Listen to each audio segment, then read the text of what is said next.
ಪುತ್ತೂರಿನಲ್ಲಿ ಇದೀಗ ಕಾಂಗ್ರೆಸ್ ಶಾಸಕ ಗೂಂಡಾ ರಾಜಕಾರಣ ಮಾಡ್ತಿದ್ದಾರೆ ಎಂದು ಪುತ್ತೂರಿನಲ್ಲಿ ವಿಧಾನ ಪರಿಷತ್ ಸದಸ್ಯ ಕಿಶೋರ್ ಕುಮಾರ್ ಪುತ್ತೂರು ಆರೋಪಿಸಿದ್ದಾರೆ. ಬಿಜೆಪಿ ಮುಖಂಡ ರಾಜೇಶ್ ಬನ್ನೂರು ಅವರ ಮನೆ ಧ್ವಂಸ ವಿಚಾರಕ್ಕೆ ಸಂಬಂಧಿಸಿದಂತೆ ಮಾಧ್ಯಮಗಳ ಜೊತೆ ಮಾತನಾಡಿದ ಅವರು, ಪುತ್ತೂರಿನಲ್ಲಿ ಮತ್ತೆ ಇತಿಹಾಸ ಮರುಕಳಿಸ್ತಾ ಇದೆ. ಕಳೆದ 20 ವರ್ಷಗಳ ಹಿಂದೆ ಪುತ್ತೂರಿನಲ್ಲಿ ಗೂಂಡಾ ರಾಜಕಾರಣವಿತ್ತು. ಆದ್ರೆ ಇದೀಗ ಕಾಂಗ್ರೆಸ್ ಅಧಿಕಾರಕ್ಕೆ ಬಂದ ಮೇಲೆ ಪುತ್ತೂರಿನಲ್ಲಿ ಕಾಂಗ್ರೆಸ್ ಶಾಸಕ ಗೂಂಡಾ ರಾಜಕಾರಣವನ್ನ ಆರಂಭಿಸಿದ್ದಾರೆ.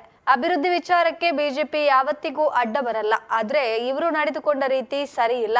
ರಾಜೇಶ್ ಬನ್ನೂರು ಅವರ ಮನೆಯನ್ನ ಅಕ್ರಮವಾಗಿ ಧ್ವಂಸ ಮಾಡಿದ್ದಾರೆ. ಮುಸುಕುದಾರಿಗಳು ರಾಜೇಶ್ ಬನ್ನೂರನ್ನ ಬಲವಂತವಾಗಿ ಹಿಡ್ಕೊಂಡು ಮನೆಯನ್ನ ಧ್ವಂಸ ಮಾಡಿದ್ದು ಅಲ್ಲದೆ ಈ ವೇಳೆ ಸುಮಾರು 4 ನಾಯಿ ಮರಿಯನ್ನ ಮಣ್ಣಿನಡಿ ಹಾಕಿ ಸಾಯಿಸಿದ್ದಾರೆ ಎಂದು ಆರೋಪಿಸಿದ್ರು. ಶಾಸಕ ಅಶೋಕ್ ರೈ ಅವರು ಮಾನವೀಯತೆ ಇಲ್ಲದ ರೀತಿಯಲ್ಲಿ ನಡೆದುಕೊಳ್ತಾರೆ ಅಂತ ಗೊತ್ತಿರಲಿಲ್ಲ. ಅಶೋಕ್ ರೈ ಅವರ ಮೇಲಿದ್ದ ಗೌರವ ಇಂದಿಗೆ ಮುಗಿದು ಹೋಯಿತು ಎಂದ್ರು. ಯಾರು ಅಕ್ರಮವಾಗಿ ಮನೆಯನ್ನ ಧ್ವಂಸ ಮಾಡಿದ್ದಾರೋ ಅವರ ಮೇಲೆ ಕಾನೂನು ಕ್ರಮ ಕೈಗೊಳ್ಳಬೇಕು. ಬಿಜೆಪಿ ಕಾರ್ಯಕರ್ತರು ಸುಮ್ಮನೆ ಕೂರಲ್ಲ. ಅಶೋಕ್ ರೈಗಳು ಹೇಳ್ತಾರೆ, ದೇವರ ಭಕ್ತರು ಮನೆ ಧ್ವಂಸ ಮಾಡಿದ್ದು ಅಂತ. ದೇವರು ಭಕ್ತರು ದೇವರನ್ನ ನಂಬುವರನ್ನ ಮನೆ ಧ್ವಂಸ ಮಾಡಲು ಸಾಧ್ಯವೇ ಇಲ್ಲ. ಅಶೋಕ್ ರೈಗಳೇ ನಿಮ್ಮ ಮನೆಯ ಪಕ್ಕ ಹೆದ್ದಾರಿ ಕಾಮಗಾರಿ ಆಗುವಾಗ ಅಧಿಕಾರಿಗಳಿಗೆ ಧಮಕಿ ಹಾಕಿದ್ರೆ, ಅಲ್ಲದೆ ನ್ಯಾಯಾಲಯದಲ್ಲಿ ಕಾಮಗಾರಿಗೆ ತಡೆ ಹಿಡಿದು ಪ್ರಕರಣವನ್ನ ದಾಖಲಿಸಿದ್ರಿ. ಆದ್ರೆ ಇದೇನು ಒಂದು ಕಣ್ಣಿಗೆ ಸುಣ್ಣ ಒಂದು ಕಣ್ಣಿಗೆ ಬೆನ್ನೇನಾ ಎಂದು ಕಿಶೋರ್ ಪ್ರಶ್ನಿಸಿದ್ರು. ನಮ್ಮ ಸರ್ಕಾರದ ಅವಧಿಯಲ್ಲಿ ಮಾಜಿ ಶಾಸಕ ಸಂಜೀವ ಮಠಂದೂರು ಮಾಡಿದ ಕೆಲಸವನ್ನ ಅಶೋಕ್ ರೈ ಮಾಡಿದ್ದು ಅಂತ ಹೇಳ್ತಾ ತಿರುಗಾಡ್ತಿದ್ದಾರೆ. ವೇದಿಕೆಯಲ್ಲಿ ಬೇಕಾಬಿಟ್ಟಿ ಮಾತನಾಡ್ತೀರಿ. ಅಶೋಕ್ ರೈಗಳೇ, ನಿಮಗೆ ಏನಾಗಿದೆ? ದೇವರಲ್ಲಿ ಪ್ರಾರ್ಥನೆ ಮಾಡ್ತೇವೆ, ಅಶೋಕ್ ರೈಗಳು ಸರಿಯಾಗ್ಲಿ. ನಿಮ್ಮ ಹಿಂದಿನವರಿಗೆ ಬುದ್ಧಿ ಕಲಿಸಿದ್ದೇವೆ, ನಿಮಗೆ ಬುದ್ಧಿ ಕಲಿಸಲು ನಮಗೆ ಸಾಧ್ಯವಿಲ್ಲವೇ? ನಿಮ್ಮ ಗೂಂಡಾವರ್ತನೆಯನ್ನ ಖಂಡಿತ ಬಿಡೋದಿಲ್ಲ ಎಂದು ಎಚ್ಚರಿಸಿದ್ರು. ಅಶೋಕ್ ರೈಗಳೇ, ಮನೆ ಧ್ವಂಸ ಮಾಡಿರೋದು ನೀವೇ. ಅಶೋಕ್ ರೈಗಳೇ, ನಿಮಗೆ ಧಿಕ್ಕಾರವಿರಲಿ ಎಂದು ಪುತ್ತೂರಿನಲ್ಲಿ ವಿಧಾನ ಪರಿಷತ್ ಸದಸ್ಯ ಕಿಶೋರ್ ಪುತ್ತೂರು ಹೇಳಿದ್ದಾರೆ. ಯಾರೆಲ್ಲ ಮುಸುಕುದಾರಿಗಳು, ನಾನು ಮಾಧ್ಯಮದ ನಿಮ್ಮ ಹತ್ರ ಒಂದು ಮಾತು ಕೇಳ್ತೇನೆ. ಮುಸುಕುದಾರಿಗಳು ಒಂದು ಬಿಹಾರ ಮಾದರಿಯಲ್ಲಿ ಇಲ್ಲಿ ಮಾಡ್ತಾರೆ, ಅದನ್ನೊಂದು ಮಾತುಕತೆಯಲ್ಲಿ ಬಗೆಹರಿಸೋಯ್ತಲ್ಲ. 60 ವರ್ಷ 70 ವರ್ಷ 120 ವರ್ಷದಲ್ಲಿ ಇದ್ದವರಿಗೆ ಅಭಿವೃದ್ಧಿ ಮಾಡೋ ಜೊತೆಗೆ ಅವರಿಗೆ ಕೂಡ ನ್ಯಾಯ ಕೊಡಬೇಕಲ್ಲ. ಸರ್ಕಾರ ನಿಮ್ಮದೇ ಉಂಟು, ಶಾಸಕರೇ ಎಂಡೋಮೆಂಟ್ ಉಂಟು, ಕೂತ್ಕೊಂಡು ಮಾತಾಡಿಕೊಂಡು ಅವರಿಗೆ ಒಂದು ಬದಲಿ ವ್ಯವಸ್ಥೆಯನ್ನು ಮಾಡಿ ಅಲ್ಲ. ಅಭಿವೃದ್ಧಿ ಖಂಡಿತ ಮಾಡುವ, ಆದರೆ ಬದಲಿ ವ್ಯವಸ್ಥೆಯನ್ನು ಮಾಡ್ಕೊಂಡು ಮಾಡಬೇಕಲ್ಲ. ಇದು ನಿಮಗೆ ಸರಿ ಕಾಣ್ತದ? ಈಗ ಬಂದುಬಿಟ್ಟು ನಾನು ಮಾಡಲಿಲ್ಲ, ಯಾರೋ ಭಕ್ತಾದಿಗಳು ಮಾಡಿದ್ದಾರೆ, ಇನ್ನೂ ಕೆಲವು ಇಲ್ಲಿ ಡೆಮಾಲಿಷ್ ಆಗಲಿಕ್ಕೆ ನೀವು ಆ ಉಡಾಫೆ ಮಾತು ಹೇಳಿದರೆ ಅದಕ್ಕೆ ನಾವು ಜಗ್ಗುವುದಿಲ್ಲ. ನಾನು ಈಗಾಗಲೇ ಅಂದೆ, ನಿಮ್ಮ ಈ ರೀತಿಯ ಗೂಂಡಾ ರೀತಿಗೆ ನಾವು ಕೂಡ ಗೂಂಡಾ ರೀತಿಯಲ್ಲಿ ವರ್ತಿಸ್ತೇವೆ. ಮುಂದೆ ಶಾಸಕರಿಗೆ ನಾನು ವಾರ್ನಿಂಗ್ ಕೊಡ್ತಿದ್ದೇನೆ, ಯಾವುದೇ ಕಾರಣಕ್ಕೂ ರಾಜೇಶ್ ಬನ್ನೂರು ಅವರೇ ನಿಮ್ಮ ಜೊತೆ ನಾವೆಲ್ಲರೂ ಗಟ್ಟಿಯಾಗಿದ್ದೇವೆ. ಯಾವುದೇ ರೀತಿಯ ಹೋರಾಟಕ್ಕೆ ನಾವು ಸಿದ್ಧ ಅಂತ ನಿಮ್ಮ ಮಾಧ್ಯಮದ ಮುಖಾಂತರ ಅವರಿಗೆ ವಾರ್ನಿಂಗ್ ಕೊಡಲಿ ಇಚ್ಛೆ ಪಡ್ತೇನೆ. ತೆಗೆದು ನೋಡಿದರೆ ಸುಮಾರು 20 ವರ್ಷದ ಹಿಂದೆ ಈ ರೀತಿ ಆಗ್ತಾ ಇತ್ತು ಗೂಂಡಾ ರಾಜಕಾರಣ. ಆ ಸಂದರ್ಭದಲ್ಲಿ ಇರ್ತಕ್ಕಂಥ ತುಂಬ ಜನ ಹಿರಿಯರಿದ್ದಾರೆ. ತಿಮ್ಮಪ್ಪಣ್ಣ ಅವರನ್ನು ಸೇರಿಸಿಕೊಂಡು ತುಂಬ ಜನ ಅದನ್ನು ಹಿಮ್ಮೆಟ್ಟಿಸಿದ್ದಾರೆ. ಬಾಮಿ ಅಶೋಕನ್ನ ತುಂಬ ಜನ ಹಿರಿಯರಿದ್ದಾರೆ. ಆವಾಗಲೇ ಕ್ಯಾರ್ ಮಾಡಲಿಲ್ಲ.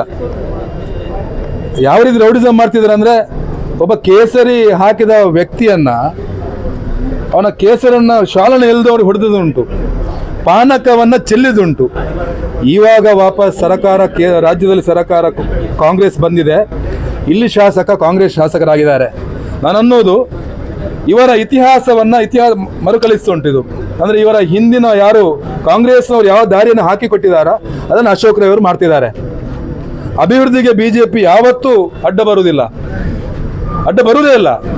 ಆದರೆ ಇವರು ನಡ್ಕೊಂಡ ರೀತಿ, ಈಗ ಅಂತಾರಂತೆ, ರಾಜೇಶ್ ಬನ್ನೂರ್ ಅವರ ಮನೆಯನ್ನು ರಾತ್ರಿ 2 ಗಂಟೆಗೆ ಮುಸುಕುದಾರಿಗಳು ಬಂದು ಅವರನ್ನು ಹಿಡ್ಕೊಂಡು ಅವರನ್ನು ನೆಲಸಮ ಮಾಡಿದ್ದಾರೆ. ಒಂದು ನಾಯಿ ಮರಿ ಉಂಟು, ಆ 4-5 ನಾಯಿ ಮರಿ ಸತ್ತು ಹೋಗಿದೆ. ಅದರ ತಾಯಿ, ಅದು ಎದೆ ಹಾಲುಂಟು ಆ ತಾಯಿಗೆ, ಅದು ಕೂಗ್ತಾ ಉಂಟು, ತನ್ನ ಮಕ್ಕಳನ್ನು ಹುಡುಕ್ತಾ ಉಂಟು. ಯಾವ ರೀತಿಯ ಮಾನವೀಯತೆ? ಆ ನಾಯಿ ಕೂಡ ಒಂದು ಜೀವ ಅಲ್ವಾ? ನಾನು ಅಶೋಕ್ ರೈ ಅವರು ಮತ್ತು ಅವರ ತಂಡ ಈ ರೀತಿಯ ಒಂದು ಇದಕ್ಕೆ ಹೋಗ್ತಾ ನಾನು ಎನ್ನಿಸಲಿಲ್ಲ. ನಾವು ಕಾಂಗ್ರೆಸ್ ಬಿಜೆಪಿ ಬೇರೆ ಇದಕ್ಕೂ ನಾವು ಒಬ್ರಿಗೊಬ್ರು ಗೌರವ ಕೊಡ್ತೇವೆ. ಅದು ಇವತ್ತು ಮಾತ್ರ ಅವರ ಮೇಲೆ ಇರ್ತಕ್ಕಂಥ ಎಲ್ಲ ಗೌರವ ಹೋಯ್ತು. ಯಾಕೆ ಹೋಯ್ತು ಅಂದರೆ, ಆ ಮೂಕ ಪ್ರಾಣಿ, ಅದರಲ್ಲಿ ರಾಜೇಶ್ ಬನ್ನೂರ್ ಅವರು ತುಂಬ ಹಿರಿಯರು. ಅಶೋಕ್ ರೈ ಅವರು ಕೂಡ ಬಿಜೆಪಿಯಲ್ಲಿ ಇದ್ರು. ನನಗೆ ಸೀಟ್ ಬೇಕು ಅಂತ ಕೇಳಿದ್ರು. ಸೀಟ್ ತಪ್ಪಿದ ಕಾಂಗ್ರೆಸ್ ಹಾರಿದ್ರು. ರಾಜೇಶ್ ಅಣ್ಣ ಏನು ಸಿಗದೆ ಈ ಬಿಜೆಪಿಗೋಸ್ಕರ, ಪಕ್ಷಕ್ಕೋಸ್ಕರ ಎಲ್ಲವನ್ನ ತ್ಯಾಗ ಮಾಡಿ, ಅಷ್ಟೇ ಅಲ್ಲ, ಆ ಮೂಕ ಪ್ರಾಣಿಗೆ ಊಟ ಕೊಟ್ಟಂತ ವ್ಯಕ್ತಿ. ಅವರನ್ನು ಹಿಡ್ಕೊಂಡು ಕಟ್ಟಿ ಹಾಕಿದಂತೆ ಮಾಡಿ 7-8 ಜನ ಮುಸುಕುದಾರಿಗಳು ಬಂದು ಡೆಮಾಲಿಷ್ ಮಾಡಿದ್ದಾರೆ. ನಮಗೆ ನ್ಯಾಯ ಬೇಕು. ನ್ಯಾಯ ಸಿಗೋ ತನಕ ನಾವು ಇಲ್ಲೇ ಇರ್ತೇವೆ. ಏನು BJP ಕಾರ್ಯಕರ್ತರು ಸುಮ್ಮನೆ BJP ನಾವು ಸುಮ್ಮನೆ ಇಲ್ಲ, ಯಾವ ರೀತಿಯ ತ್ಯಾಗಕ್ಕೂ ನಾವು ಸಿದ್ಧ. ಅದಕ್ಕೋಸ್ಕರ ಅಶೋಕ್ ರೈ ಅವರೇ, ನೀವು ಅಂತೀರಂತೆ ಈಗ ದೇವರ ಭಕ್ತರು ಇದನ್ನು ಮಾಡಿದಾರೆ, ದೇವರ ಭಕ್ತರು ಮಾಡಲಿಕ್ಕೆ ಸಾಧ್ಯವಿಲ್ಲ, ದೇವರನ್ನು ನಂಬುವವರು ಇದನ್ನು ಮಾಡಲಿಕ್ಕೆ ಸಾಧ್ಯ ಇಲ್ಲ. ಅಶೋಕ್ ರೈ ಅವರೇ, ನಿಮ್ಮ ಮನೆ ಹತ್ರ ನಿಮ್ಮ ಕಂಪೌಂಡ್ ವಾಲಿಗೆ ಏನು ರಸ್ತೆ ಅಗಲೀಕರಣ ಆಗೋ ಸಂದರ್ಭ ಅಧಿಕಾರಿಗಳು ಬಂದಾಗ ನೀವು ಅವರಿಗೆ ಧಮಕಿ ಹಾಕಿದ್ರಿ, ನೀವು ಕೇಸ್ ಕೊಟ್ರಿ, ನೀವು ಸ್ಟೇ ತರಿಸಿದ್ರಿ. ನೀವು ಏನು ಒಂದು ಕಣ್ಣಿಗೆ ಸುಣ್ಣ, ಒಂದು ಕಣ್ಣಿಗೆ ಬೆಣ್ಣೆಯನ್ನು ಹಾಕ್ಲಿಕ್ಕೆ ನೀವು ಹೊರಟಿದ್ದೀರಾ? ಯಾರೋ ನಮ್ಮ ಹಿಂದಿನ ಸರ್ಕಾರ, ನಮ್ಮ ಸರ್ಕಾರ ಇರತಕ್ಕ ಮಾಡಿದಂಥ ಸಂಜೀವ ಮಠಂದೂರು ಮಾಡಿದಂಥ ಎಲ್ಲ ಅನುದಾನವನ್ನ, ಅಭಿವೃದ್ಧಿ ಕಾರ್ಯವನ್ನು ಈಗ ನೀವು ಅದನ್ನು ಇನಾಗ್ರೇಷನ್ ಮಾಡುವ ಮುಖಾಂತರ ನೀವು ಮಾಡಿದಿರಿ ಅಂತ ಹೇಳ್ತಿದ್ದೀರಿ. ನೀವು ವೇದಿಕೆಯಲ್ಲಿ ಬೇಕಾಬಿಟ್ಟು ಮಾತಾಡ್ತೀರಿ. ನನ್ನನ್ನು ನಿಮ್ಗೆ ಏನಾಗಿದೆ? ನಿಮಗೆ ಭಗವಂತನಲ್ಲಿ ಪ್ರಾರ್ಥನೆ ಮಾಡ್ತಾರೆ, ನೀವು ಸರಿಯಾದ ದಾರಿಯಲ್ಲಿ ಹೋಗಿ ಅಧಿಕಾರಿಗಳಿಗೆ ಕೆಪ್ತಂಡೆ ಕೊಡ್ತಾರೆ ಅಂತ ಹೇಳಿದಿರಿ. ನೀವು ಜನಪ್ರತಿನಿಧಿಯಾಗಿ ಈ ರೀತಿಯಾಗಿ ವರ್ತಿಸುವುದು ಸರಿಯಲ್ಲ, ಚಪ್ಪಲಲ್ಲಿ ಹೊಡಿತಂತ ಹೇಳಿದಿರಿ. ನಾನು ಅನ್ನೋದು ನಿಮಗೆ, ನಿಮ್ಮ ಹಿಂದಿನವರಿಗೆ ಬುದ್ಧಿ ಕಲಿಸ್ತೇವೆ, ನಿಮಗೆ ಬುದ್ಧಿ ಕಲಿಸಿ ನಮಗೆ ಕಷ್ಟ ಆಗ್ತದೆ. ನಮಗೆ ಸಾಧ್ಯವೇ ಇಲ್ಲ. ಈ ರೀತಿ ನೀವು ನಿಮ್ಮ ಗೂಂಡಾ ವರ್ತನೆಗೆ ನಾವು ಖಂಡಿತ ಬಿಡುವುದಿಲ್ಲ. ನಮಗೆ ರಾಜೇಶ್ ಬಣ್ಣರವರಿಗೆ ನ್ಯಾಯ ಸಿಗಬೇಕು. ಆ ಸತ್ತ ನಾಯಿಗೆ ನಾನನ್ನೋದು, ನಾಯಿ ಅಂದರೆ ನಾರಾಯಣ ದೇವರು ಅಂತ ಅಂತೀವಿ ನಾವು. ಆ ಮನುಷ್ಯ ಅದಕ್ಕೆ ಊಟ ಇದ್ದ ಬೀದಿ ನಾಯಿಗಳಿಗೆ ಊಟ ಕೊಟ್ಟು ಸಾಕ್ತಾರೆ. ಅವರ ಕಣ್ಣೀರು ಸಾಕಾಗೋದಿಲ್ಲ ನಿಮಗೆ? ಯಾರು ಮಾಡಿದ್ದಾರ ಅವರನ್ನು, ಅಶೋಕ್ ರೈ ಅವರು, ನೀವು ಅವರಿಗೆ ಬೆಂಗಾಲ್ ನಿಲ್ಲಬಾರದು. ಯಾವ JCB ಉಂಟು, ಯಾವ ಓಮಿನಿ ಉಂಟು, ಯಾರೆಲ್ಲ ಮುಸುಕುದಾರಿಗಳು ಅವರನ್ನು ಎಲ್ಲರನ್ನ ಅರೆಸ್ಟ್ ಮಾಡಬೇಕು. ಅಲ್ಲಿ ತನಕ